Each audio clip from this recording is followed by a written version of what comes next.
Subscribe करें और bell दबाएं ताकि कोई खबर रह न जाए।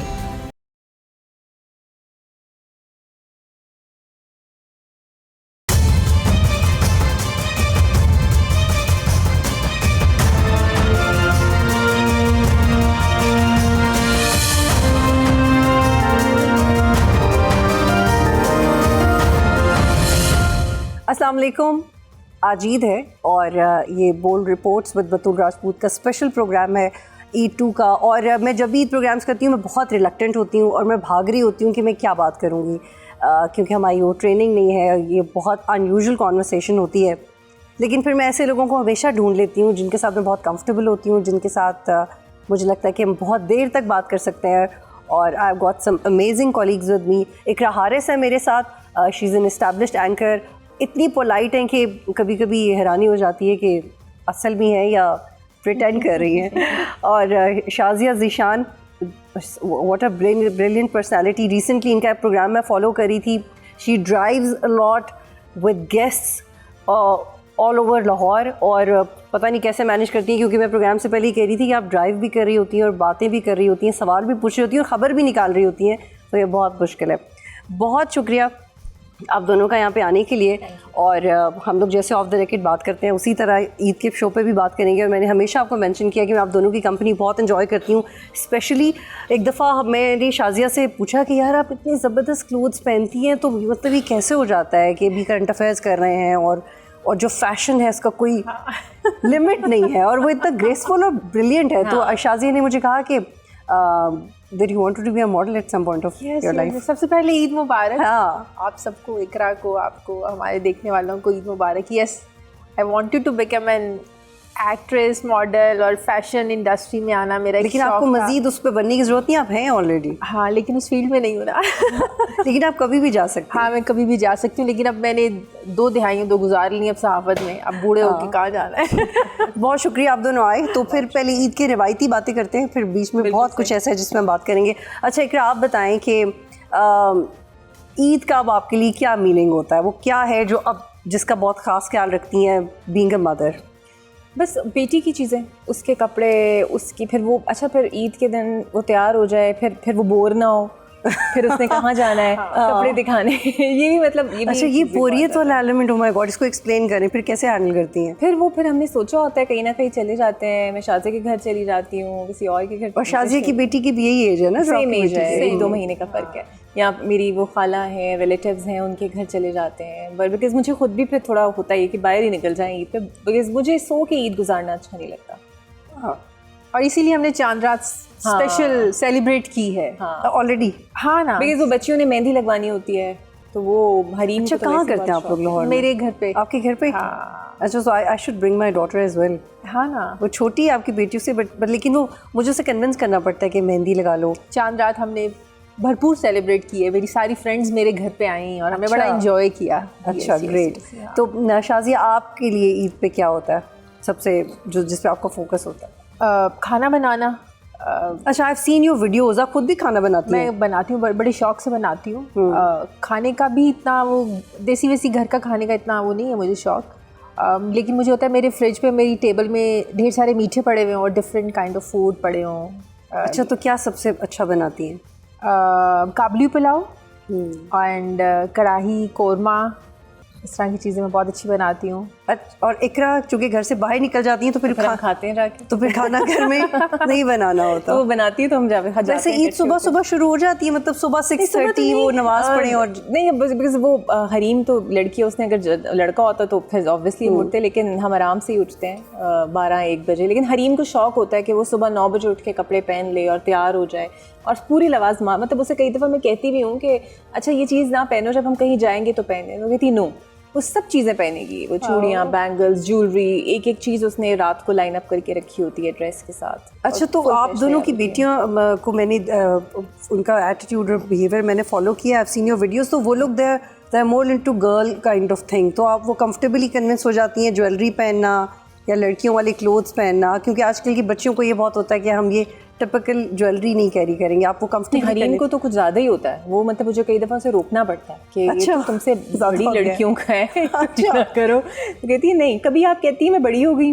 कभी आप कहती है मैं छोटी हूँ तो आप एक दफ़ा बता दें कि मैं क्या करूँ, तो फिर मेरे पास अच्छा, भी जवाब okay. नहीं। लेकिन उसको बहुत शौक है, मतलब उससे ही गर्लिश एक्टिविटीज़ है। और आपकी बेटी का मेरी बेटी को मेकअप का बहुत शौक है, लेकिन क्लोथिंग में उसको वेस्टर्न ड्रेसिंग पसंद है।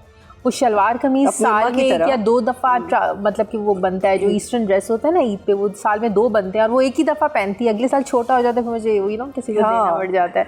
और शाज़िया आपके अपने कपड़े भी बहुत खूबसूरत होते हैं जो आप बनाती हैं, आप डिज़ाइन करती हैं। हाँ, मैं डिज़ाइन करती हूँ, मैं यूएस लेके जाती हूँ कपड़े, तो मुझे डिज़ाइनिंग का बहुत ज़्यादा शौक है। सारा दिन लिबर्टी गुजारने का बड़ा शौक है मुझे। ये बहुत मुश्किल काम है। है। बड़ा मुश्किल काम एक होता तो है। बंदा कपड़े पहने भी और उनको पे डिज़ाइन भी खुद करे। और फिर मैं पहन के मॉडलिंग भी खुद करती हूँ। हाँ, मेरा तो दिमाग नहीं चलता है कपड़ों पे। मैं तो ओवर द काउंटर जाके ले लेती हूँ। शाज़िया तो प्रॉपर जाके नहीं, आपका ऐसी टॉलरेंस है जैसी इनकी है? नहीं, बिल्कुल नहीं, मेरे में तो नहीं है। मैं तो नहीं बाजार घूम सकती, मैं तो जाती हूँ रेडीमेड, जहाँ पसंद आए वहाँ से लेके आ गई।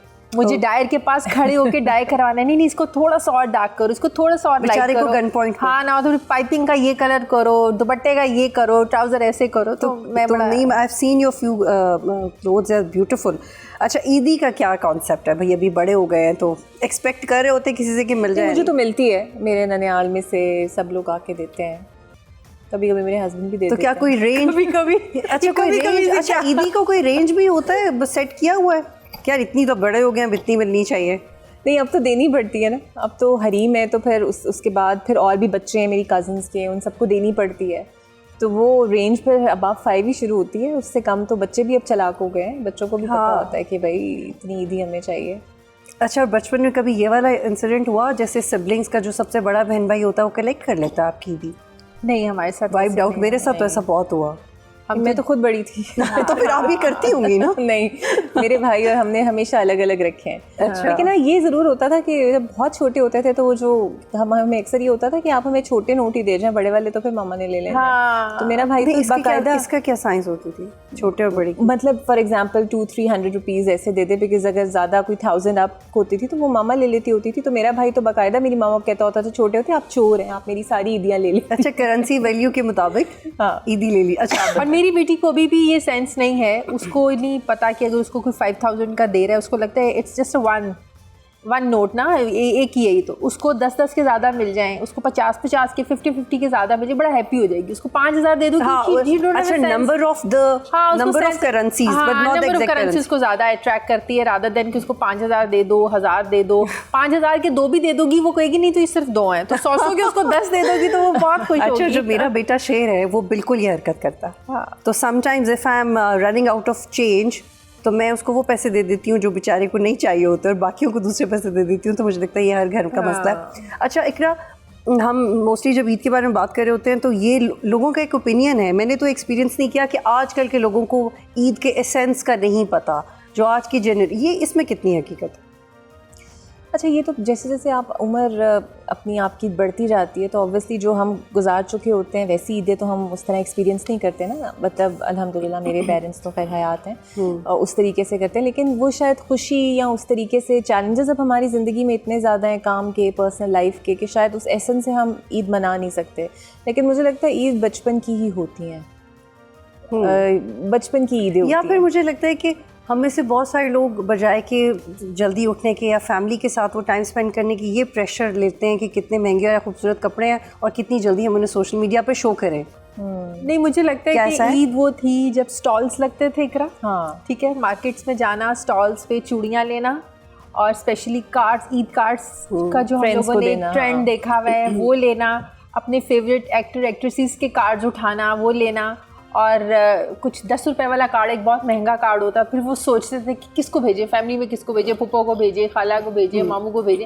मेरे ख्याल में वो ईद की एक रियल फील होती थी, यू नो, वो एक ज़्यादा मज़े की फील होती थी। चांद रात वाले दिन चले जाना, मार्केट्स में चले जाना, चूड़ियाँ लेना और ईद कार्ड्स लेना और मेहंदी लगवाना, वो एक दूसरी वो ठप्पों वाली ईद भी होती थी ना, अब तो बच्चों के लिए एक्टिव, अच्छा हालांकि बहुत एक्टिविटीज़ भी हैं बच्चों की, लेकिन मुझे लगता है कि वो वीकेंड्स में भी बच्चे वहाँ चले जाते हैं, ईद पे भी वहाँ चले जाते हैं। अच्छा, लेकिन एक चीज़ मैंने नोट की है कि आज भी आप फॉर एग्जांपल लाहौर की अगर हम बात करें तो अगर आप फोर्ट्रेस या जॉयलैंड चले जाएं गलती से ईद वाले दिन, फिर वहाँ पे आपको नज़र आता है कि भाई यहाँ पे तो वाकई ईद है, ईद मना रहे हैं। ज़्यादा लोग आए हुए होते हैं वहाँ पे। हेविली बच्चे ड्रेस्ड अप होते हैं, फिर उनके पेरेंट्स भी उतने ही ड्रेस्ड अप होते हैं। वहाँ पे एक कल्चर आपको कई कई जगहों पे, पार्क्स में भी अक्सर नज़र आ जाता है, लेकिन ये स्पेशली जो जॉयलैंड और इस तरह की जगह इधर तो बहुत होता है। अच्छा, अभी आप ईद कार्ड की बात कर रही थी, तो ईद कार्ड जो बचपन में मिलते थे वो जिस पे लिखा होता है इसको मिले उसको मिले, तो वो अब क्यों नहीं आता वो कल्चर? वो ये जो है ना मोबाइल, वो मेरा मोबाइल मेरे हाथ में नहीं, इसने इतना खाना ख़राब कर दिया ना सारी फेस्टिविटी। अच्छा, आप जब बचपन में ईद कार्ड बनाती थी उसको आप कैसे लिखती थी? कैसे लिखती थी? वो इतने मज़े मज़े के शेर होते थे। बताएं। वो मैंने एक और प्रोग्राम में वो बोला था, डिब्बे में डिब्बा डिब्बे में केक, मेरी सहेली लाखों में। इस तरह के अच्छा, और बंदा ये हर कार्ड पे लिख देता था? हर कार्ड में लिख देते थे। वो सहेली पूछे कि क्या वो सहेली मैं ही हूँ? हाँ, मैं ही हूँ। तो इस तरह के शेर ना वो हम ढूंढ ढूंढ के लिखते थे, तो वो जो एक खुशी का एलिमेंट होता था ना, मुझे लगता है कि वो कभी दोबारा आ नहीं सकता। अच्छा, वैसे तो मिलते भी नहीं है अब कार्ड्स मिलते भी नहीं है। अच्छा, आप क्या लिखती थी? मुझे शौक होता था फ़नी कार्ड्स ज़्यादा लेने को, कोई प्लेन ऐसे खोलो तो वो ऊपर प्लेन बना हुआ है और ऊपर कुछ है, इस तरह की चीज़ें। तो मैं तो उस तरीके से उतना नहीं लिखती, क्योंकि मुझे डर होता था कि फिर जवाबन मुझे भी कोई लिख के ना दे दे, तो मैं तो ऐसे ही बस टू फलां और डियर फलां करके लिख के दे देती थी। और स्कूल में ये भी मुझे याद आ रहा है आपकी बात सुन के कि कंपटीशन होता था कि अपने दोस्तों को तो कार्ड दे दिया, पर जो नॉन फ्रेंड्स हैं उनको अगर नहीं दिया तो वो एक अजीब सी वाइब होती थी क्लासरूम में कि यार ग्रुपिंग कर ली है। हाँ, बट दैट्स ग्रेट। अच्छा, ये बताएं कि जो ईद की शॉपिंग है वो कितना बड़ा चैलेंज होता है? मुझे तो लगता है कि हम लोग चांद रात से पहले कर ही नहीं पाते वर्कलोड की वजह से। आप लोग कब कब करते हैं शॉपिंग? नहीं, मुझे तो पहले ही करनी पड़ती है, बिकॉज अब हरीम है तो उसको फिर हर ड्रेस चाहिए, अलग अलग चाहिए। फिर उसको पता नहीं एक कॉन्सेप्ट क्या उसके जेहन में आ गया हुआ है कि अच्छा मुझे सिलवा के नहीं देना, तो मुझे लेके ही दो कहीं से स्टिच हुआ हुआ, तो वो फिर उसको जगह जगह साथ लेके जाना पड़ता है। तो एक दिन में तो बिल्कुल भी ना हो वो तो मुझे हर हफ्ते में से कोई एक दिन जाती हूँ, फिर एक दिन ले जाती हूँ उसे। तो ईद से पहले ही वैसे कोशिश होती है इसको वाइंड अप कर लें। लेकिन आजकल स्टिच इतने अच्छे क्लोथ्स हैं बच्चों के। हाँ। नहीं भाई, लेकिन इतने एक्सपेंसिव है, बहुत एक्सपेंसिव कि बंदा कहता है कि ना ही ले इससे। और बल्कि मैंने तो जब बच्चों के इनिशियली ऐसे ईद की शॉपिंग का जब एक्सपीरियंस हुआ शुरू में, तो बड़ों के कपड़े और बच्चों के कपड़ों का कोई प्राइस में डिफरेंस तो नहीं है। कोई डिफरेंस अच्छा नहीं, और वो पे क्या करते हैं कि शर्ट 4500, ट्राउजर 3500, और कई लेडीज के जोड़े तो मैंने देखे 30,000 प्लस ईद के ब्रांड्स के ऊपर। और स्पेशली वो जो मदर और डॉटर का अगर कुछ सेम क्लोथिंग है, ट्विनिंग्स हो जाएगी। आई वाज लाइक कि इस ड्रेस में क्या, और वो लॉन होती है, लॉन है या कॉटन है जो आपको 30,000+ में मिल रहा होता है।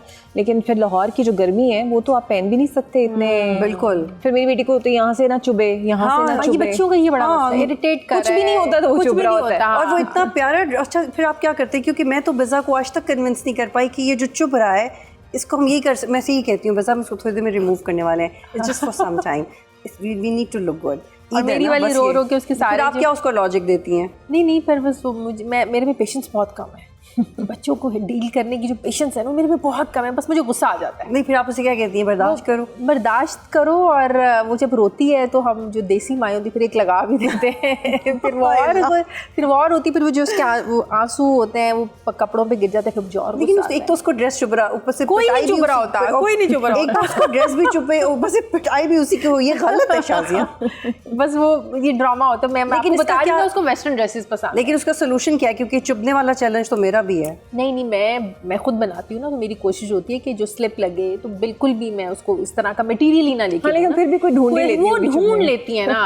अब मैं कहूँगी इसके साथ तुम कोल्हापुरी चप्पल पहन लो, नहीं इसको वो भी नहीं पहननी है, अच्छा फैंसी सा पहन लो, नो। अच्छा, कभी आपके साथ ये हुआ है, क्योंकि हम तीनों की वी शेयर अ डॉटर, तो मुझे ये कभी हुआ कि यार बेटी को बड़ा अच्छा तैयार करो और ऑल ऑफ अ सडन उसका दुपट्टा गुम गया? क्योंकि छोटी छोटी क्यूट बच्चियाँ होती हैं, उनको पूरा प्रॉपर तैयार करो और जी बेटा दुपट्टा गया, वो तो वहाँ रह गया, और वो फिर इतना प्यारा सा आपने तैयार किया होता है। तो मेरे साथ तो बहुत दफ़ा ऐसा हुआ कि मुझे उसका जो टाइनी सा दुपट्टा है उसको ढूंढना पड़ा हो। नहीं, मेरी वाली तो रो के बस मेकअप जो है ना वो अपना ख़राब कर, तो वो अपने कपड़े सही से कैरी करती है, वो कैरी करती है, कपड़े कैरी करती है, उसके बाद अगर वो कहीं जा रही है वो अपना मेकअप बैग में कैरी करती है, कैरी करती है। सेम ऑफ लाइक एन आया, शी इज जस्ट टर्न 10। अच्छा, और 9.5 अभी 10 की हुई है, और वो सब कुछ कैरी करती है। उसकी रिंग कौन सी कहाँ मैचिंग है। अभी recently Shadia has recorded an Eid show तो वो तो आपने देखा ही था उससे, उसने हाथों के ऊपर यूं पूरी रिंग्स मैच करके पहनी और मैंने ट्विनिंग पहना हुआ था अपनी बेटी के साथ, और मुझे पता है कि मैंने उसको कितनी अट्रैक्शंस दी, मैं ये लेके दूंगी, मैं यहाँ लेके जाऊंगी, प्लीज़ मेरे साथ मेरा ये जोड़ा पहन लो, मैंने आपके लिए बनाया, ईस्टर्न पहन लो, साल में एक दफ़ा पहनना होता है ना। तो उसको इतना ज़्यादा, फिर उसके जो ज़िशान है मुझे उससे रिक्वेस्ट करनी पड़ती है, क्योंकि मेरे से ज़्यादा वो अपने अब्बा की सुनती है, ज़िशान की बहुत प्यार करती है, सुनती है। मुझे इनाया से कुछ भी मनवाना होता है तो वो आया ज़िशान ही मानती है, तो फिर वो चलो मान तो जाती है। मान जाती है। अच्छा यार, मैंने हमेशा इकरा को देखा, इकरा ने बहुत ग्रेसफुल शलवार कमीज़ें पहनी होती हैं और बड़ी अच्छी स्टिच हुई होती हैं, तो ये जो चैलेंज है कि ड्रेस वक्त पे प्रिपेयर हो जाए, नॉर्मली मैं तो इससे दूर रहती हूँ, कभी ऐसा हुआ है कि आप बहुत अहम ड्रेस चाहिए हो और नहीं मिल रहा हो? नहीं, ऐसा कभी नहीं हुआ। मैं उनकी टाइमलाइन वो चाहे 2 घंटे पहले भी दूं तो उन्हें पता है हमने देना है इनको। ये मतलब नंबर उनका बांट देना चाहिए कौन सा टेलर, और जो ले भी लेता है कपड़े ले भी लेता आखिरी अशरे में। हाँ अच्छा। नहीं, वो फिर पहले से अक्सर फिर ऐसे होता है कि वो 2 हफ्ते पहले ही मुझे मैसेज करना शुरू कर देते हैं, आपने देने हैं तो भेज दें, आपने देने हैं तो भेज दें, आप फिर मुझे 3 घंटे का कहेंगी, 4 घंटे का कहेंगी। टेलर नहीं है, वो एक बरकत है आपकी क्योंकि टेलर्स तो ऐसे बिहेव नहीं करते। अच्छा शाजिया, आप बताएं। मेरे सारा साल इतने कपड़े बनते रहते हैं कि मुझे फिर वो स्पेशल होता ही नहीं है कि मैं ईद के दिनों में इस तरह करूँ। मेरे सारा साल एक्चुअली मैंने यूएस जाना होता है ना कपड़े लेके, तो सारा साल इतने कपड़े बनते रहते हैं, फिर उसी में से अपना कोई ड्रेस चूज़ कर लेती हूँ, या कभी अपने प्रोग्राम्स के लिए बनाना पड़ता है स्पेशल, तो वो मैं ईद से पहले बना लेती हूँ। अच्छा, मुझे भी ईद स्पेसिफिक फीलिंग्स नहीं होती हैं। हाँ, मुझे भी नहीं होता कि मैं ईद के लिए स्पेशल कोई जोड़ा बनाऊँ। कह रही हूँ ये सब चीज़ें बचपन के एसोसिएट होती हैं, but I do things more related to kids कि उनको क्या चाहिए और उनके अब्बा को क्या चाहिए। और चूंकि मेरी कंबाइंड फैमिली है तो वहाँ पे खाना बहुत सेलिब्रेट होता है कि खाना टाइम पे हो जाए, फैमिली में भी सब इकट्ठा बैठ के खाना खा लें, और जब बहुएं हैं वो अच्छा तैयार भी हों और वो किचन में भी हों। अच्छा, तैयार भी हो और किचन में भी हो। अच्छा। तो इसमें इस स्टैंडर्ड पे मैं तो अभी तक नहीं पूरा उतरी, लेकिन ये कि एक कल्चर है। अच्छा, यहाँ पे एक ब्रेक लेते हैं और फिर जब ब्रेक के बाद वापस आएंगे तो कुछ और बातें करेंगे। ईद मुबारक।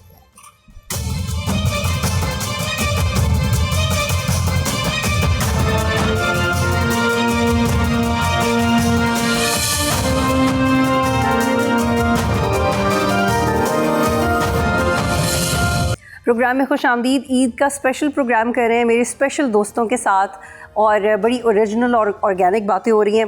अच्छा इकरा, ये बताएं कि थोड़ा सा काम की बात करते हैं लेकिन उसमें मज़ा, एक फ़न का एलिमेंट भी होना चाहिए। अच्छा, गलतियाँ जो हम फंबल कर जाते हैं वो बताएं इकरा, सच सच बताएं।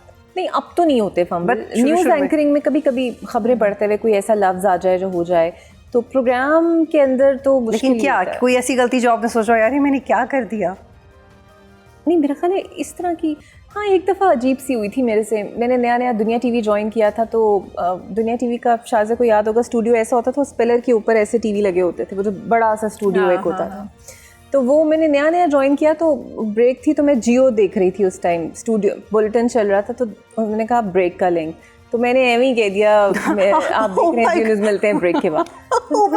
मैंने क्या कह दिया, हाँ मतलब उस, हालांकि मैं जियो में मैंने काम भी कभी नहीं किया, लेकिन चूंकि देख रही थी उस टाइम, तो बस वो ये एक मुझे लगता है बड़ा अजीब सा, मुझे फिर एम्बैरेसिंग। इसके बाद तो जियो वालों को एथिकली ऑफर कर देना चाहिए था कि आप तो ज़रूर आ जाए। बट ये हाँ नहीं, लेकिन उन्होंने ऑफर किया, लेकिन मैं कराची कभी जा ही नहीं पाई। हाँ, लेकिन यार ये कैसी गलती है जो वाकई याद रहेगी। हाँ ये अच्छा, आपने कुछ ऐसा किया? नहीं, बल्कि मेरे बारे में ये कहते थे कि मुझे फंबल ना उसको कवर करना बड़ा ज़बरदस्त मैं कर लेती। फॉर एग्जांपल जैसे किया हो? स्पेसिफिकली तो मुझे याद नहीं है। जिस तरह इकरा ने कहा है, जो एक्सप्रेस में हम लोग पायनियर्स थे एक्सप्रेस के, तो वो एक्सप्रेस न्यूज़ कह के इतनी आदत पड़ चुकी थी कि खुशामदीद कहते हैं, मैं हूँ शाजिया और एक्सप्रेस न्यूज़।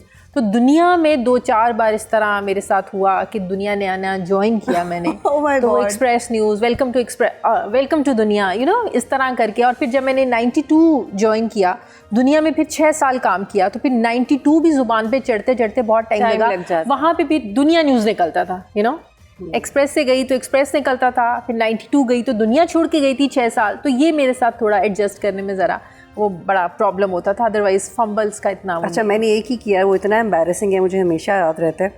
वो आपको शायद याद होगा 2013-14 में, नॉट 13-14, 2011 प्रॉबेबली, शेख रशीद पे हमला हुआ था। हाँ, मोटरसाइकिल सवारों ने कोई कातिलाना हमला किया, वो बच गए। तो हमें ये खबरें पढ़ते हुए कोई 2-4 हफ्ते हुए थे और हमें ब्रेकिंग करनी पड़ी, और मैं बहुत ही, मेरी फ्लुएंसी बुरी थी। तो मैं ये कह रही हूँ कि साइकिल सवारों ने शेख रशीद पे कातिलाना हमला कर दिया है। साइकिल सवारों की तादाद 3 थी। शेख रशीद हमले में महफूज रहे 3 साइकिल। अच्छा, मेरे डायरेक्टर कह रहे हैं बतूल मोटरसाइकिल पे थे, वो साइकिल पे नहीं थे। तो वो बहुत एम्बैरेसिंग था और बहुत मज़ाहिया भी था। तो वो मुझे फिर उसके बाद मैं बहुत कॉन्शियस हो गई थी, यार मैं तो अभी नहीं कर सकते, you need to be very careful. मुझे याद है वो आजकल जो नए ट्रैफिक वाले एनर्जी कंजप्शन के अहकामात आए हुए ट्रैफिक के एहलकारों के लिए कि वो जो गाड़ी है पेट्रोल कंजप्शन बचाने के लिए वो लोग गाड़ी चलती हुई गाड़ी को सड़क पे नहीं छोड़ सकते। एज इन मतलब होता है ना, कोई बाहर निकल के चेक करें तो उन्होंने अपनी गाड़ी का इग्निशन ऑन किए, वो बंद करेंगे। 15 दिन बाद अगर सिचुएशन बेहतर ना हुई तो फिर ये सारे लोग पेट्रोलिंग बाइक्स पे करेंगे, और 15 दिन बाद अगर फिर भी एनर्जी कंजप्शन ना कम हो फिर ये साइकिल पे करेंगे। तो मैं हंस रही थी, मैं कही ये कौन से ऑर्डर है जो CM साहिबा ने। ये शदीद एनर्जी कंजर्वेशन की बातें आप नहीं समझ सकती, इसके लिए आपको डिप्लोमा करना पड़ेगा। लेकिन यार वैसे मजाक अपनी जगह, लेकिन इंटरनेशनली साइकिल को इस्तेमाल तो किया जाता है। फॉर प्राइम मिनिस्टर्स भी साइकिल पे दफ्तर जा रहे होते हैं, ऐसे एग्जांपल्स तो हैं। But patrolling would be difficult. Patrolling of course आप कैसे लगेंगे जो लोग बेचारे वो एहलकार और वो जो चलान करते हैं, शायद वो साइकिल्स बहुत तेज चलती हूँ आपकी एक्सपेक्टेशन से ज़्यादा। शायद आप साइकिल को अंडररेट कर रही हैं, हो सकता है, मुझे लगता है। अच्छा शाज़िया बताएं, चूँकि आप अभी बहुत ज़बरदस्त इंटरव्यूज़ कर रही हैं और मैंने आपको पहले भी कहा कि आप जो भी कर रही थी वो बहुत अच्छा था, लेकिन जो आप अब कर रही हैं ना मुझे तो वो ज़्यादा अच्छा लगता है। But I want to see you as a model as well. I hope to see you like that as well, इंशाल्लाह। हाँ, मैंने कितने जोर से कहा है। तो वो जीजी हदीद के साथ शाज़िया ज़ीशान, क्या बात है। आई थिंक जीजी हदीद, are you so gorgeous। हाँ, नहीं, I love her यार, I love her, she's so good, gorgeous, yes, she's so good। अच्छा, तो अब बताएं कि वो कौन सा गेस्ट है जो भी, क्योंकि आप रिसेंटली टफ इंटरव्यूज़ हैं जो आप कर रही होती हैं और एक मजाक एलिमेंट भी उसमें होता है और ख़बर भी बहुत निकलती है। खबर भी निकलती है। वो एक्चुअली डिपेंड कि वो गेस्ट कितना कंफर्टेबल है बात करने में। तो शाज़िया उसमें या इससे पहले वाले प्रोग्राम्स में कोई ऐसा गेस्ट जो आपको लगे कि यार ये क्यों आ गया, ये कब जाएगा, जिसका बिहेवियर आपसे हैंडल ना हो रहा हो और आप टफ टाइम दे रहा हो आपको? अभी कोई भी, अभी या पहले कोई ऐसा गेस्ट? अब तो मैं बुलाऊंगी, जाहिर है अब गाड़ी में 1 घंटा मुझे जिसके साथ ड्राइव करनी है, मैं बिल्कुल उस गेस्ट को नहीं बुलाऊंगी जिसके साथ मैं अनकंफर्टेबल फील करूं। तो अभी तक तो मैंने जितने गेस्ट किए हैं बड़े मज़े के। शेर अफजल मरवत के साथ मैंने बहुत इंजॉय किया। अच्छा, वो कैसा? वो मैंने नहीं देखा। वो बहुत अच्छा था। अच्छा, उसका क्या पंचलाइन थी? भी बहुत था, बहुत मज़े का था। एक्चुअली वो ज़ाहिर है वो कोई कॉमेडी तो नहीं करते हैं ना, लेकिन उनकी बातें नेचुरली वो ऐसी कर जाते हैं, इतना लाफ्टर होता है उनकी बातों में। तो वो हम कॉफ़ी शॉप पे भी गए तो वहाँ पे भी इतना लाफ्टर हुआ, गाड़ी में इतना लाफ्टर हुआ, तो बड़ा मज़ा आया मुझे। उनके साथ करने का बड़ा मज़ा आया मुझे। औरिया साहब के साथ करना, उनके साथ बहुत मज़ा आया। फवाद के साथ बहुत अच्छा प्रोग्राम था। ओन चौधरी के साथ बहुत अच्छा था। रिसेंटली मैंने कासिम अली गिलानी के साथ किया, उनके साथ बहुत अच्छा मेरा प्रोग्राम था। तो सबके साथ अपना एक डिफरेंट फील डिफरेंट होती है। कभी ऐसा नहीं हुआ कि आपको लगा कि यार ये गेस्ट मुझे नहीं बुलाना चाहिए था पहले? कभी नहीं, ऐसा कभी भी नहीं हुआ। अच्छा, इकरा आपके साथ? नहीं, ऐसा कभी नहीं हुआ।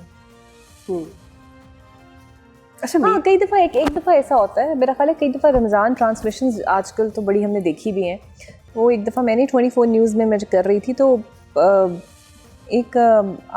स्कॉलर उन्हें कहना दुरुस्त है या नहीं, बहरहाल वो जो गेस्ट आते हैं आपके, तो वो हमने, हालांकि मैंने सही दुपट्टा लिया हुआ था, तो एक ऐसे मतलब इतना यहाँ तक दुपट्टा लिया हुआ था तो इट वाज लाइक मैं तो नहीं बैठूंगा इनके साथ, इन्होंने कवर नहीं किया। और थोड़ी देर पहले खुद ही मेकअप आर्टिस्ट को बुला के अपनी दाढ़ी सारी चेक करके मेकअप कर रहे थे। कैरेक्टर्स को तो वहाँ से मुझे फिर बड़ा वो आपका हो जाता है कि यार ये क्या है, आप आए क्यों हैं टीवी पे, आप फिर घर बैठे हैं, आप टीवी पे क्यों आए हैं अगर आप बैठ नहीं सकते, स्पेस शेयर नहीं कर सकते। और ये जो आपने मौजू छेड़ा है, ये रमज़ान ट्रांसमिशंस वाला, it's very close to my heart, it's very frustrating. और मैं तो स्ट्रिक्टली समझती हूँ कि ऐसी ट्रांसमिशंस को बंद हो जाना चाहिए। Business actually, it's a business है। और जो रिसेंटली ये जो कुछ कंट्रोवर्सीज हुई है, मतलब आप अपने बच्चों के साथ तो नहीं देख सकते किसी भी 1-2 चैनल्स के अलावा। हमारी खैर बोल की बौछिया recently I have been part of it. मतलब आप ग्रेसफुली बात करें, रिलीजन की बात करें, एसेंस की बात करें, कॉम्पिटिशंस करवाएं।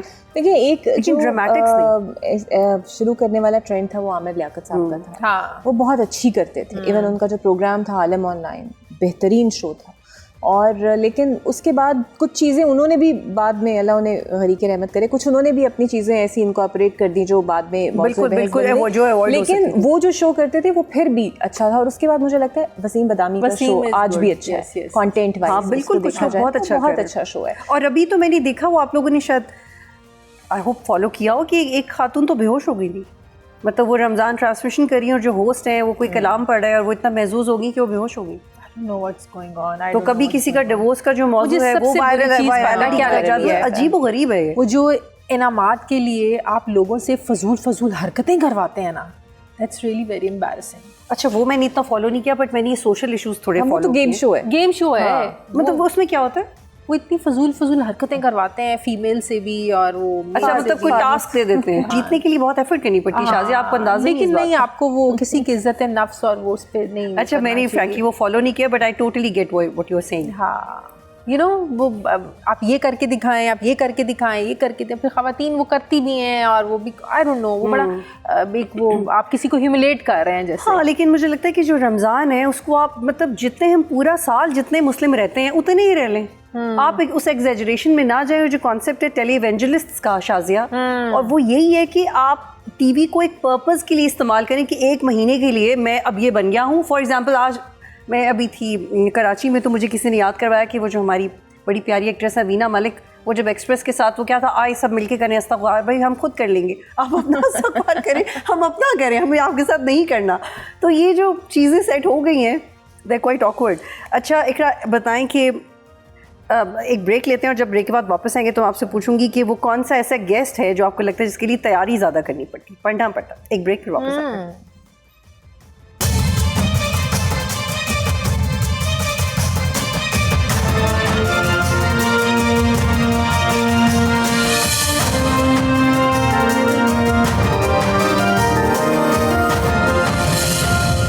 प्रोग्राम में खुशामदीद। ईद के हवाले से बातें हो रही हैं और ईद के से मुतल्लिका बातें भी हो रही हैं। ऑर्गेनिक रॉ कॉन्वर्सेशन मेरे दोस्तों के साथ, जो बहुत ज़बरदस्त जर्नलिस्ट भी हैं, बहुत प्यारी माएँ भी हैं, और सोशल इश्यूज़ पे भी इतनी पर्टिनेंट ओपिनियन रखती हैं कि शेयर करने में भी फ़ख्र महसूस होता है। हम अपनी कॉन्वर्सेशन को आगे बढ़ाएंगे। अच्छा इकरा, कोई ऐसा गेस्ट जिस पे हो कि यार अब थोड़ा ज़्यादा पढ़ना पड़ेगा मुझे, मतलब थोड़ी ज़्यादा रिसर्च करनी पड़ेगी? रिसर्च उस तरह रिसर्च तो किए बगैर हम वैसे भी नहीं बैठते, ये तो आप भी एग्री करती हैं। बिकॉज़ अगर आपने गेस्ट से कोई सवाल करना है या काउंटर सवाल करना है तो आपको खुद इन्फॉर्मेशन होगी तो आप कर सकते हैं। तो वैसे भी ट्रेनिंग कुछ ऐसी हुई हुई है कि पढ़े बगैर तो वैसे ही हम नहीं बैठते। हाँ, लेकिन कई दफ़ा ऐसा होता है कि कोई इकोनॉमिस्ट अगर साथ हो तो फिर थोड़ा सा और विजिटेड रह के सवाल आपको करने पड़ते हैं और चीज़ें और फैक्ट्स उस तरह देखने पड़ते हैं। लेकिन वैसे अब तो आदत है कि बगैर प्रिपेयर किए तो नहीं बैठते शो के लिए, हमेशा प्रिपेयर होकर बैठते। शाज़िया आप बताएं। बिल्कुल इकरा ने सही कहा है कि ज़ाहिर है जब तक हमारी प्रिपरेशन नहीं होगी तो नहीं बैठ सकते। लेकिन मुझे जो मैं बहुत ज़्यादा कॉन्शियस होती हूँ और मुझे होता है कि बस हर बात का जवाब होना चाहिए, अच्छा से अच्छा सवाल करूँ। और सेनेटर मुशाहिद हुसैन सैयद साहब, ही इज़ वेरी इंटेलेक्चुअल, और जब मैंने उनके साथ प्रोग्राम किया है उन्होंने मुझे बड़ा प्रेज़ किया है और बड़ा वो खुश होते हैं। और वो बड़े स्पेसिफिक होते हैं कि एंकर पूछ क्या रहा है। हाँ, एंकर पूछ क्या रहा है। उनको होता है कि इंटरनेशनली टॉपिक्स पे ज़्यादा बात की जाए, डोमेस्टिकली जो आपकी सियासत का है उसमें उनसे ज़्यादा बात ना करें। तो मैं जब उनको लेना होता है तो मैं बड़ी कॉन्शियस होती हूँ, हैप्पी भी होती हूँ, फिर मैं ज़्यादा रिसर्च करती हूँ उनके साथ बात करने के लिए। Yes, he is very intellectual. Good. अच्छा, आपके इससे मुझे इसहाक डार का याद है कि इसहाक डार के साथ मैंने काफ़ी इंटरव्यूज़ किए हुए हैं। तो मुझे लगता था कि मैंने अपने किसी भी इंटरव्यू के लिए बहुत ज़्यादा जान मारी, लेकिन फिर मैं अंडर कॉन्फिडेंट थी, वो इसहाक डार के साथ था। I don't know, maybe because of its own economy या बजट का स्ट्रेस था। लेकिन फिर मुझे इसहाक डार ने कहा कि have you read economy? I said no, I have read journalism. तो उन्होंने कहा नहीं, लगता तो नहीं कि आपने सिर्फ सहाफ़त पढ़ी है। मैंने कहा सर ये रट्टा मारा हुआ है, बजट से पहले 1 महीना हम बजट समझते रहते हैं, क्योंकि एंकर्स पे ये प्रेशर होता है कि आपको सब चीज़ें थोड़ी थोड़ी पता होनी चाहिए। मतलब you are not expert on everything but you are bound to know everything. तो ये बड़ा ट्रिकी है। अच्छा इकरा, वो कौन सा ऐसा सियासतदान है जो आपको लगता है कि बहुत हाजिर जवाब है? बहुत हाजिर जवाब राना सनाउल्लाह साहब। मतलब अच्छा। आप उन्हें कुछ भी पूछ लें और वो मतलब घुमा के भी अगर आपको जवाब दे रहे हैं तो वो हाजिर दिमागी से ऐसे घुमाते हैं कि वो टॉक ऑफ द टाउन बन जाती है उनकी कई भी बात। अच्छा, और शाज़िया आप? फवाद चौधरी। यस, अच्छा, हर बात का जवाब होता है। अच्छा, कभी ऐसा हुआ रिसेंटली, पता नहीं मेरे साथ ही क्यों हो रहा है, शायद मेरी तैयारी कम है लेकिन कुछ ना कुछ हो रहा है मेरे साथ, मुझे आजकल ऐसे लोग मिलते हैं जो जवाब ही ज़्यादा नहीं देना चाहते। तो मेरे साथ एक दो एक्सपीरियंस बहुत हुए, बहुत पर्टिकुलर रोगियों के भाई मार्जिन ही नहीं होना वो चाहिए। रोजे से होंगे। हाँ प्रॉब्लली। अच्छा इकरा बताओ, कोई ऐसा गेस्ट जिसको आप बड़ा जोश में सवाल पूछो और वो 2 लफ्जों में जवाब मुकम्मल कर ले और बड़ा गुस्सा आता है, मतलब ये क्या हो रहा है भाई? तो ऐसा हुआ है, 1-2 गेस्ट ऐसे हैं, हो जाता है कई दफ़ा। और वो अच्छा फिर उसके बाद मैं कह भी देती हूँ कि आज के बाद इन्हें ना लें। मैं भी यही कहती हूँ हाँ कि मत लें। बहुत आप मुश्किल खुद भी होता है। इंजॉय नहीं करते, बिकॉज़ आप एक्सपेक्ट कर रहे होते हैं वो कोई और बात करेंगे और आगे से कोई दलील देंगे। अच्छा वो बेसिकली जो छोटे जवाब देते हैं ना, इसका मतलब ये होता है उन्हें खुद भी कुछ नहीं पता। हाँ, सो मुझे ये होता है कि आप डिटेल से, लेकिन आप चीज़ों को एनालिसिस तो अपने कर ही रख के सकते हैं अगर जवाब आपको कुछ नहीं पता। अगर कोई ऐसा गेस्ट है जिसको लगे कि जरूरी तो नहीं कि हर सियासतदान के पास इन्फॉर्मेशन हो। अच्छा शाज़िया आप बताएं, आप फिर ऐसा कैसे डील करती हैं ऐसे सिचुएशन में? मैं भी सेम यही कहती हूँ कि प्लीज़ इसके नेक्स्ट टाइम इस गेस्ट को नहीं लेना।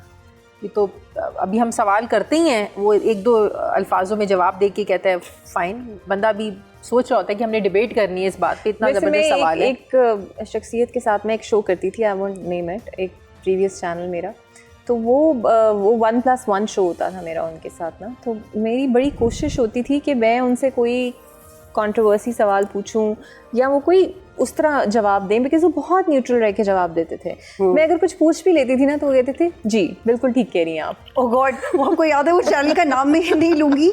तो उन्होंने, न्यूज़ एंकर ने पूछा, it's one of the biggest channel, news channel ने पूछा कि आप ये खबर आ रही है और आप उस जगह पे मौजूद हैं, क्या तफसीलात हैं आपके पास? तो रिपोर्टर ने कहा जी आप बिल्कुल सही कह रही हैं। बस उसका जवाब खत्म हो गया। और मैं जितनी दफ़ा उनसे पूछती थी ना उतनी दफ़ा कहते थे आप बिल्कुल ठीक कह रही हैं और वो खत्म बात आगे। अच्छा मुझे रिसेंटली एक बात पता चली, वो यासिर शामी ने वो किसी का इंटरव्यू करे थे, वो प्रॉबेबली नए थे, तो वो नाकिस राय, कभी कोई खुद तो कहता है कि मेरी नाकिस राय ये है, तो यासिर शामी ने उनको बोल दिया कि आपकी नाकिस राय में इसका क्या जवाब है, तो बेचारे ने माइंड कर लिया। तो समटाइम्स वी डू इट। अच्छा एक क्विक हमने एक क्विज़ करना है, तो मैं आपको कुछ वर्ड्स दूंगी, आपने उसके ऊपर रिएक्शन देना है। अच्छा, मौजूदा मुल्की सूरत हाल इकरा। टेरिफिक। अच्छा, पाकिस्तानी मीडिया का मुस्तकबिल। Not good. ये आपके साथ तो अच्छा है यार, मतलब आप कितने अच्छे हो गए। अब मैं अपने जोर पे कर रही हूँ। अच्छा अगला election. Consistency. Noon league. Clothes, because you wear good clothes. Noon league उन्हें बस कोई सहारा चाहिए होता है। Tehreek Insaf. Tough time. For Tehreek Insaf या तहरीक इंसाफ टफ टाइम? दोनों ही। तहरीक इंसाफ ने भी अपने लिए निगार की तरह न्यूट्रल हो चुकी हैं। तहरीक इंसाफ ने भी अपने लिए टफ टाइम खुद भी क्रिएट किया हुआ है और उनके लिए है भी टफ टाइम। ओके, बहुत शुक्रिया शाज़िया, बहुत शुक्रिया Iqra. Thank you. And I was looking forward to speak to you. अच्छा अब मुझे बताओ, ये वो ईद का पैगाम टाइप की ही चीज़ है, हाँ, but let's put it differently कि वो कौन सी बात है जो आपको लगता है कि हमें अपने बिहेवियर या एटीट्यूड में ऐड करनी चाहिए ईद के ऊपर खास तौर? मेरा ख्याल है लोगों की जिंदगी में दखल देना बंद करें। तो ईद से पहले भी ना के और ईद के बाद भी एक स्पेस देनी चाहिए, बिकॉज ये जो दौर है सोशल मीडिया का, मुझे लगता है हम एक तो जजमेंटल बहुत है और हमारे पास टाइम भी बहुत है कि हम किसी के बारे में बात भी कर लें या किसी को अपीयरेंस पे जज भी करना शुरू कर दें। अगर कोई तस्वीर कोई पोस्ट नहीं कर रहा 2 दिन तो इसका मतलब ये नहीं है कि वो गुजर गया है या नहीं है, या कोई मसला है या उसके पास पैसे नहीं है महंगे कपड़े लेने के, पैसे नहीं है। सो आई गेस हमें बहुत अपने रवैये, मजमूई तौर पे मुझे फील होता है कि हमें अपने रवैयों को बहुत चेंज करने की ज़रूरत है, सबको अपनी अपनी जगह पे। जी। और मुझे लगता है कि बच्चों को सोशल मीडिया से दूर रखने का तरीका सबको सोचना चाहिए, याद करना चाहिए, क्योंकि मुझे लगता है कि सोशल मीडिया की वजह से, मोबाइल की वजह से हम बच्चे, पेरेंट्स भी एक दूसरे से दूर हो रहे हैं। बच्चों को लगता है कि मोबाइल ही हमारी दुनिया है, लाइफ है, और ये है वेरी इंपॉर्टेंट। बहुत शुक्रिया शाज़िया, थैंक यू, बहुत शुक्रिया। Thank you ji, thank you for coming. आइंदा भी आप तशरीफ लाएंगे और मैं हमेशा आपको उन लोगों से मिलवाती रहूँगी जिनको मैं खुद बहुत पसंद करती हूँ, क्योंकि किसी को पसंद करने की रीज़न सिर्फ ये होती है कि आप उसे इंस्पिरेशन क्या लेते हैं। अगर कोई शख्स सेल्फ मेड है, फिर वो खूबसूरत माँ है, फिर वो खूबसूरत प्रोफेशनल है, तो उसकी जो कंट्रीब्यूशन सोसाइटी में होती है वो बहुत ज़्यादा होती है। और ईद के मौके पे आप वैसे ही काइंड रहें जैसे हम अपने पेरेंट्स के साथ रहते हैं, towards your society and towards your family. ये बहुत इंपॉर्टेंट है। मुझे लगता है कि काइंडनेस की बहुत कमी है। ईद मुबारक, अपना ख्याल रखिए।